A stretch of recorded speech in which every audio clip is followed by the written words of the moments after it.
नमस्कार सर्वांना। लग्नासराईच्या दिवसात प्रत्येकजण छान छान साड्या खरेदी करतात। त्या साड्यांवर तुम्ही हवे तसे नवीन पॅटर्नचे ब्लाउज शिवू शकता। सध्या नेटच्या ब्लाउजची फॅशन ट्रेंडिंग आहे।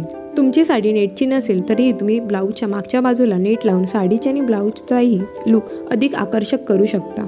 काठापदराच्या साडीवर तुम्हाला असे ब्लाउज शिवायचे असेल तर तुम्ही मोर, कुहेरी, पोपट असे वेगवेगळ्या प्रकारचे खड्यांचे किंवा मण्यांचे पॅचेस लावू शकता। फॅन्सी शिफॉन ऑर्गेन्झा साडीवर तुम्ही नेटचे ब्लाउज शिवू शकता। या पॅटर्नमध्ये तुम्ही आवडीनुसार नेटचे हात शिवू शकतात। बायांची लेंथ आवडीनुसार शॉर्ट किंवा लॉंग ठेवा। मागचा गळा व्ही नेक शिवून त्यावर नेट लावून घ्या। जर लग्न कार्यक्रमासाठी ब्लाऊज शिवणार असाल तर हे पॅटर्न नक्की ट्राय करा। ब्लाऊजच्या मागचा गळा त्रिकोणी शिवून तुम्ही हवी तशी हेवी डिझाईन बनवून घेऊ शकता। नेटचे ब्लाऊज धुताना तुम्हाला काळजीपूर्वक हाताळावे लागेल, अन्यथा जाळी फाटण्याची शक्यता असते।